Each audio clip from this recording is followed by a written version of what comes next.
Okay, after our air systems check, we're going to move on. Next on our list, we're actually going to skip our parking brake and service brake checks because we have to do a safety start anyway and build up pressure. So we'll come back to those before we move on to the next category on our memory aid. So we're going to go ahead and do a safety start this time. Make sure it's in neutral, clutch in, brakes are set. And while I'm building pressure up, I'm going to go ahead and just go to the next thing on the list, which is our lighting indicators. And before I do my lighting indicators, I'm going to do the first indicator now, which is going to be our ABS light. So I'll have an ABS light on the dash here. It's going to come on, and then it should go off a moment later, which would indicate that it's working properly. So there's our ABS light, it's on and it's off, so it is working properly. Now I can do my safety start.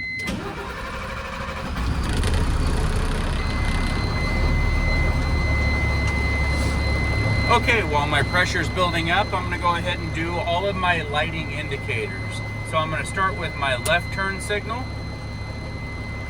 right turn signal, four-way flashers, and my high beam indicator. And I've already done my ABS light, so all indicators are working properly. Next thing on my list is going to be my emergency equipment. So I'm going to make sure that I have a properly rated and charged fire extinguisher down between my seats. It's not damaged or missing, and it's secure. And I want to make sure that I have 3 reflective triangles that are behind the passenger seat, and I want to make sure that they are secure, not damaged or missing. And I want to make sure that I have 6 spare fuses. Okay, so let's see here. Next on my list is going to be my windshield and traffic monitoring devices. So that's going to be our windshield and our side mirrors, aka traffic monitoring devices. Okay, so with that, I want to inspect that the windshield is clean.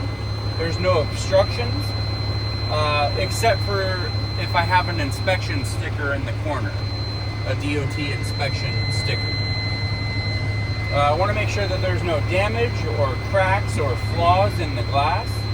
I want to inspect that my mirrors are clean and adjusted properly from the inside.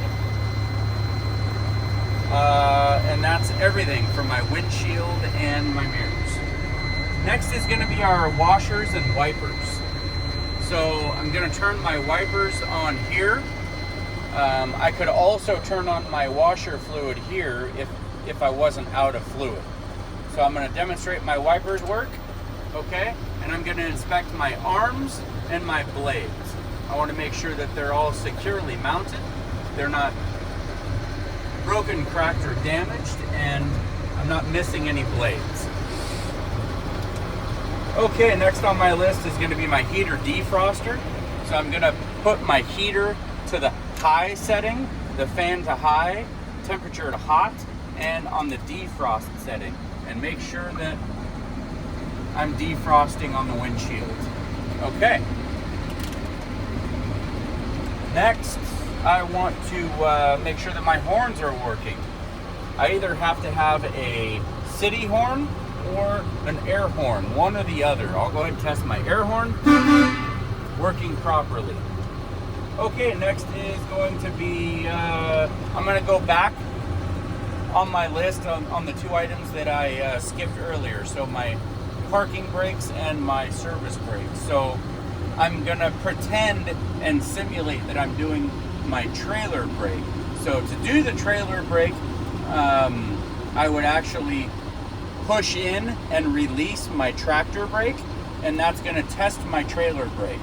So with my trailer brake out and set, I'm going to put it into low gear and tug it gently forward, and that would show me that my trailer brakes are working properly, and I'm also coupled up to my 5th wheel. Since I can't do that test right now, I'll skip to my tractor brake. So with my tractor brake, I would release my trailer brake, and with my parking brake on my tractor set, I would put it into gear and give it a little tug, and that indicates that my tractor parking brake is working properly. So now I'm going to secure the truck. Both brakes are set, and that concludes my in-cab inspection.